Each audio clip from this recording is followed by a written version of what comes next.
Oke, bismillahirrahmanirrahim. Pertemuan ke-9 ini menjelaskan tentang dokumen pendukung proper yang kedua. Minggu lalu kita sudah menjelaskan tentang dokumen proper yang pertama berkaitan dengan dokumen kinerja pengelolaan lingkungan atau DRKPL. Oke, seperti yang sudah saya sampaikan sebelumnya, berbicara tentang proper, kita harus merujuk pada Permen LHK nomor 1 tahun 2021. Saya bilang ada 4 item minggu lalu, ada DRKPL, ada rincian dokumen hijau, ada rincian dokumen kebencanaan, dan rincian dokumen inovasi sosial. Dari sekitar 312 halaman, hanya 21 halaman yang berkaitan dengan Komdef secara langsung, ya.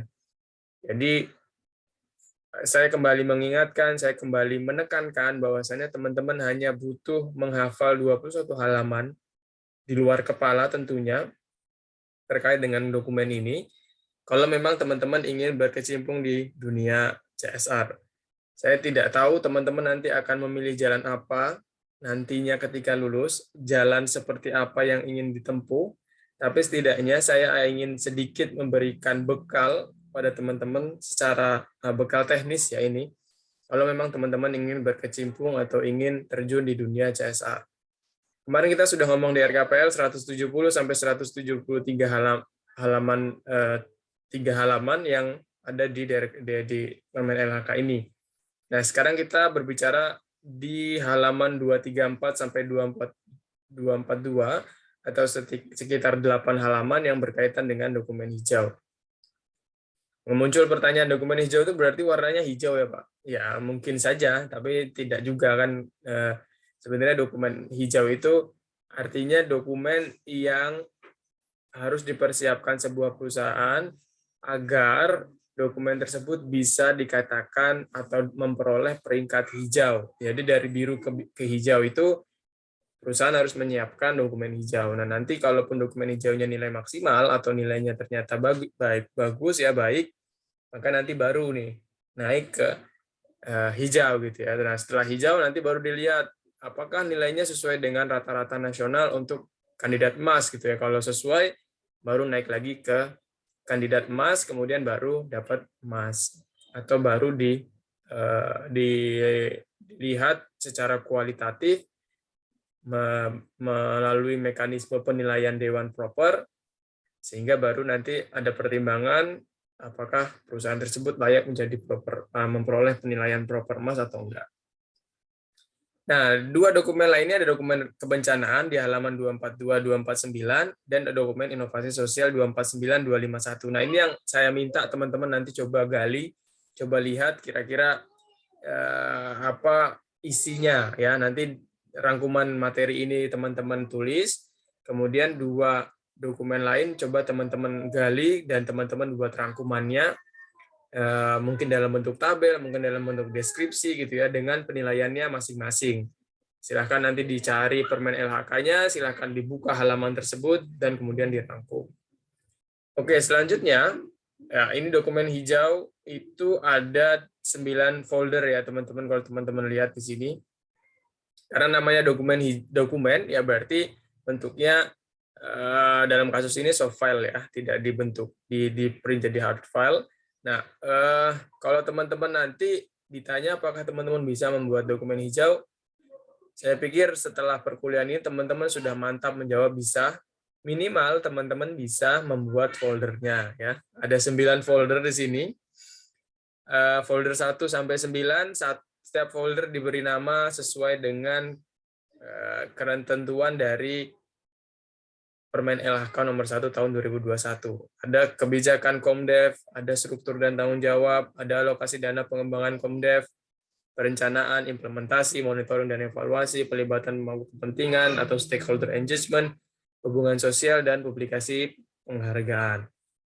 Nah, di sebelah kanan ini yang warna hijau itu saya buatkan tabel kesimpulan secara keseluruhan nilainya. Ya, mungkin nanti rangkuman teman-teman juga bisa dibuat seperti ini. Untuk inovasi sosial itu berapa nilai maksimal, untuk kebencanaan berapa nilai maksimal, tapi ini kasusnya adalah dokumen hijau. Ya, di sini ada nilainya.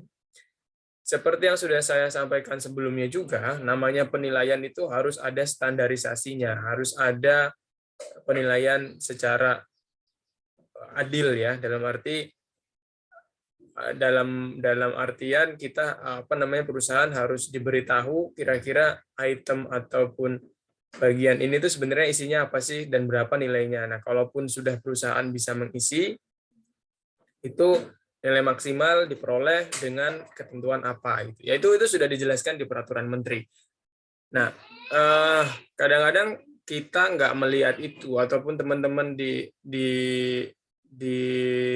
mahasiswa gitu ya, ketika jadi mahasiswa tidak memperhatikan itu. Nah, ketika terjun di dunia perusahaan, ketika perusahaan atau user bertanya, kamu kira-kira paham nggak dalam menyusun proper? Nah, teman-teman merasa tertinggal gitu ya. Kadang ada yang bahkan rela membayar untuk ikut pelatihan agar bisa membedah materi ini. Beberapa perusahaan, beberapa lembaga penyedia jasa pelatihan mematok harga yang cukup tinggi ya dalam membuka pelatihan ini. Ada yang di angka 1 juta bahkan sampai ke 7 juta untuk penyusunan atau pelatihan penyusunan dokumen ini. Nah, harapannya saya di sini menjelaskan teman-teman bisa mengakses ini berulang kali, nanti saya unggah di kanal YouTube. Kemudian teman-teman bisa coba refresh, coba remind lagi kira-kira kalau memang nanti ingin terjun di dunia ini dengan melihat materi ini. Ya, ada 9 aspek di sini, aspek penilaiannya sudah saya sebutkan satu-satu tadi. Kita akan lihat, coba kita akan pelajari satu persatu materinya. Ya, ini sebelum masuk ke sebelumnya atau sebelum masuk ke penjelasan secara detail, ini adalah perbandingannya atau perbedaan dokumen hijau, aspek Komdev dan aspek Komdev dari Permen LH nomor 3 dengan Permen LHK nomor 1. Itemnya sih cuma ketambahan 1 ya teman-teman di pelibatan pemangku kepentingan atau stakeholder engagement. Nah, ini sebenarnya peluang juga untuk mahasiswa PMI, untuk kita semua, untuk mahasiswa ilmu sosial umum ya. Dokumen stakeholder engagement ini perusahaan perlu menyusun itu, sedangkan tidak semua perusahaan bisa menyusunnya. Nah, kalau kita bisa atau kita tahu kira-kira apa sih yang harus ada di dalamnya, kita bisa mempunyai nilai tawar kepada perusahaan.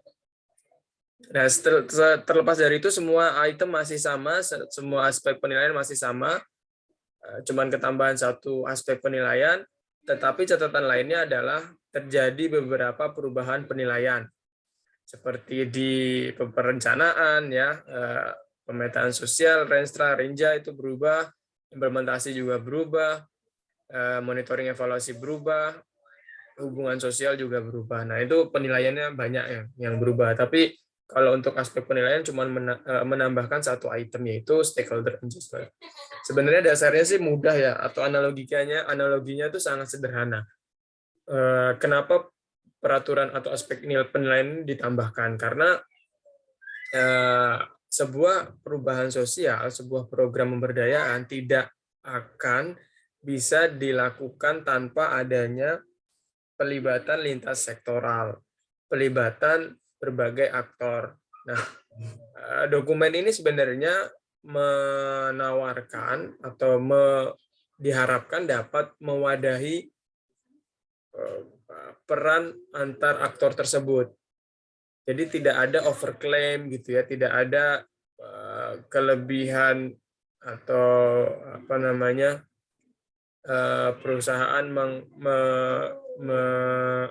menganggap ini adalah murni kontribusi mereka gitu ya. Itu tidak terjadi lagi, karena memang setiap aktor itu memiliki perannya masing-masing, atau bahasa yang sering saya gunakan adalah setiap aktor itu punya peran, setiap peran ada aktornya gitu ya. Nah, itu akhirnya muncul sebuah dokumen khusus, yaitu stakeholder engagement. Nah, kemudian ini adalah turunannya, ini ada di peraturan menterinya, penilaiannya jelas di sini, kriterianya jelas, teman-teman. Saya pikir kalau teman-teman memahami ini sudah sangat membantu dalam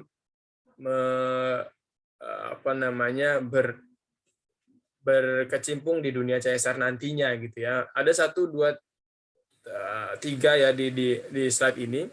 3 aspek penilaian, yaitu kebijakan, struktur, dan alokasi dana. Oke, untuk kebijakan sendiri itu ada kriterianya teman-teman. Jadi teman-teman kalau ngomong perusahaan itu harus punya kebijakan. Nah, terus muncul turunan pertanyaan, kebijakan yang seperti apa? Kalau saya kasih gambaran sederhana, teman-teman tadi lihat kan ada 9 folder ya. Nah, 9 folder itu kira-kira di dalamnya apa sih? Kan saya nggak buka tadi ya. Nah, kalau folder itu dibuka, isinya itu sebenarnya untuk yang poin 1 atau kebijakan pengembangan masyarakat itu ada 2 kriteria. Pertama, harus terdapat kebijakan tertulis mengenai pengembangan masyarakat di unit yang dinilai. Yang kedua, terdapat sistem dan tata kelola program pengembangan masyarakat. Disederhanakan lagi, berarti dalam satu folder itu, atau dalam folder kebijakan, itu minimal ada 2 file, 2 soft file yang harus ada. Yang pertama terkait kebijakan tertulis mengenai pengembangan masyarakat di unit, dan yang kedua terdapat sistem tata kelola program pengembangan masyarakat. Nah, apakah perusahaan itu pasti punya? Bisa punya, bisa juga enggak. Nah, kalau punya tinggal dimasukkan saja, kalau enggak punya kita harus membuat itu. Nah, inilah yang menjadi pembeda antara orang-orang yang tahu kriteria ini dengan yang tidak. Ketika kita ditanya, kamu bisa nyusun dokumen proper apa enggak? Oke, kita harus pede ya, mahasiswa PMI pede bisa gitu ya. Terus gimana cara menyusunnya? Oke, saya bisa menyusunnya untuk aspek pertama adalah aspek kebijakan. Aspek kebijakan isinya itu minimal 2, Pak, yaitu kebijakan tertulis terkait dengan Komdev unit, dan yang kedua, sistem tata kelola organisasi terkait dengan pengembangan masyarakat. Nah, 2 file ini itu saya pikir ada di setiap perusahaan. Tugas kita hanya mengkompilasinya saja, tugas sebagai CD officer biasanya, itu hanya menggabungkan saja dan menjadikan satu di folder tersebut. Nah, kalau nggak ada ya kita buat. Harapannya sebenarnya kenapa harus ada dokumen ini, itu agar tata kelola organisasi perusahaan itu berjalan dengan baik. Logikanya gini teman-teman, kalau kebijakannya saja tidak ada di perusahaan tersebut, bagaimana perusahaan tersebut akan menjalankan program-program pemberdayaan? Komitmennya aja nggak ada, gimana mau melakukan program pemberdayaan? Nah, di sini pentingnya atau sebenarnya harapannya kenapa kok ada ada aspek penilaian kebijakan ini adalah untuk memberikan gambaran kepada kepada perusahaan-perusahaan itu bahwasannya kalian itu aware loh terhadap program atau KLHK tuh meminta agar perusahaan tuh aware terhadap program pemberdayaan dengan cara diawali dengan komitmennya dulu gitu ya. Nah, itu logikanya ya. Di poin 2, poin 3 semua punya analogi, semua punya dasarnya masing-masing. Kenapa kok demikian? Nah, itu nggak saya bahas secara detail pada pertemuan ini. Mungkin kita akan ada sesi khusus untuk membedah itu satu persatu karena memang keterbatasan waktu. Tapi yang ingin saya kasih gambaran secara singkat-singkat saja ya nanti. Ada 9 item dan isinya itu apa saja. Oke, untuk poin 2, aspek penilaiannya adalah struktur dan tanggung jawab. Ada 3 kriteria A, B, C. Nah, muncul lagi kalau kita mau menyederhanakan mungkin nanti bakal ada 3 file ya karena ada kriterianya 3 di sini. Terdapat struktur, kualifikasi sumber daya manusia dan rasio jumlah sumber daya manusia. Nah, ini menarik nih ya, teman-teman di sini dinilainya kalau teman-teman lihat di kriteria A itu ada 0 sampai 5 ya. Nah, artinya gini teman-teman, itu menggambarkan bahwasannya nilai itu akan fleksibel, bisa dapat nilai 0 untuk nilai minimalnya dan bisa dapat nilai maksimalnya yaitu nilai 5. Nah, di sini kan cuma dijelaskan terdapat struktur yang secara tertulis memiliki tugas dan fungsi khusus untuk melaksanakan pengembangan masyarakat. Saya pastikan teman-teman sedikit kebingungan nih. Apa sih file apa sih yang harus ada di sana? Kalau saya sederhanakan, namanya juga struktur, berarti tak biasanya berbentuk bagan ataupun apa namanya struktur birokrasi lah ya, struktur apa namanya yang ada di berbagai organisasi lah, teman-teman mungkin bisa melihat itu. Nah, tapi yang diminta di sini khusus aspek Komdev saja. Jadi mungkin di sana ada kalau di perusahaan kan biasa menggunakan istilah manajer, bisa menggunakan istilah kepala bagian mungkin ya, ataupun istilah general manager atau supervisor gitu ya. Nah, itu yang harus ada di sana. Nah, kok nilainya 0 sampai 5 di sini. Nah, ini ada ketentuan-ketentuan khusus yang kita akan diskusikan mungkin di lain waktu, tapi setidaknya saya ingin kasih gambaran bahwasannya itu yang dimaksud oleh Dewan Proper ataupun KLHK.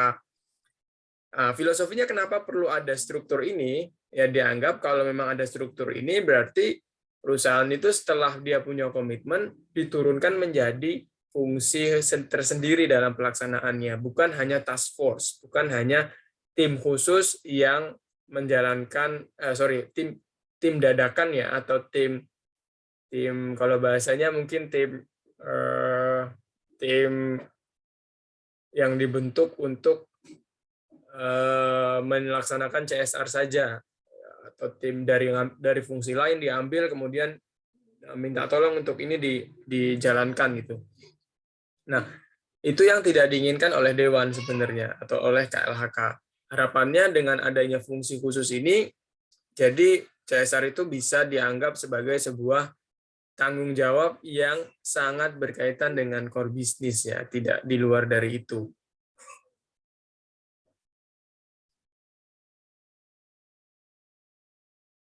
Oke, selanjutnya ada kualifikasi sumber daya manusia, ada rasio jumlah sumber daya manusia. Nah, ini penjelasannya tersendiri ya. Tapi setidaknya saya ingin garis bawahi di sini kalau yang B itu tingkat pendidikan dan pelatihan. Nah, ini tingkat pendidikan berarti kalau tingkat pendidikan berarti turunannya yang harus ada buktinya adalah ijazah. Dan pelatihan yang relevan berarti sertifikat ikut pelatihan. Nah, itu sebenarnya kalau kita nggak peka gitu ya, jadi nggak terlalu aware dengan ini. Kalau kita bisa melihat ini secara jernih, berarti kita bisa menurunkan, ternyata file yang harus ada ini nggak cuma satu, tapi ada ijazah, ada juga sertifikat. Kemudian ada sejumlah sumber daya juga demikian, berarti ada perbandingan antara jumlah sumber daya yang khusus melakukan pengembangan masyarakat dengan keseluruhan sumber daya manusia di unit yang dinilai. Itu untuk poin 2. Poin ketiga ada alokasi dana pengembangan masyarakat. Ada 2 kriteria, realisasi dana pelaksanaan dan data perbandingan. Nah, ini sebenarnya mirip-mirip juga penjelasannya. Setelah ada komitmen, setelah ada fungsi khusus, maka perlu juga ada anggaran khusus. Nah, anggaran ini harus dibandingkan dengan labanya ya. Itu penjelasannya. Bahkan dana ini setelah 3 tahun konsisten nggak nih dialokasikan. Nah, itu penjelasannya sebenarnya ya KLHK berharap ingin melihat bahwasanya perusahaan yang saya berikan awarding hijau atau awarding emas, berarti mereka yang peduli terhadap CSR ini tidak hanya tahun ini loh, 3 tahun berturut-turut itu dia peduli gitu, minimal di 3 tahun berturut-turut. Ya. Selanjutnya yang yang keempat ini perencanaan. Ini lebih detail lagi teman-teman. Saya pikir nanti teman-teman menarik juga kalau ingin membedah ini. Ada pemetaan sosial. Pertanyaan awal, apakah teman-teman bisa melakukan pemetaan sosial di sebuah wilayah?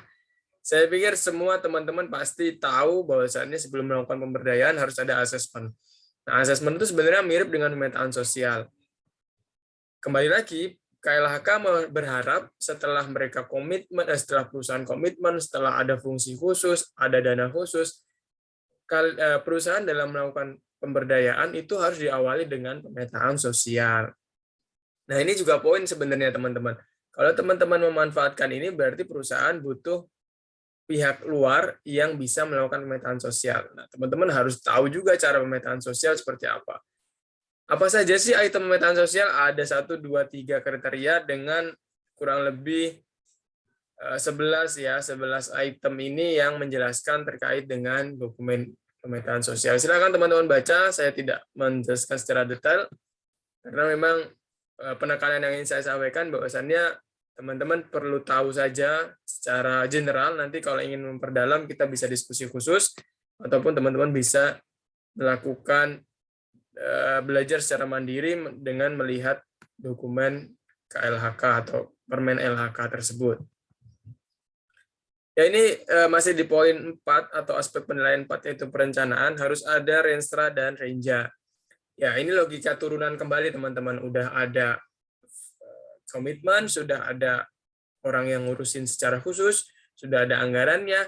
Nah, perencanaannya tidak hanya perencanaan pemetaan sosial, tapi juga ada renstra, rencana strategis 5 tahunan, dan rencana kerja, yaitu rencana kerja tahunan. Nah, sampai sini kan logikanya gini teman-teman. Harusnya perusahaan tuh dengan mengikuti ini tuh sudah ideal banget ya. KLHK berharap setelah adanya proper atau perusahaan ikut proper ini, manajemen organisasinya semakin baik.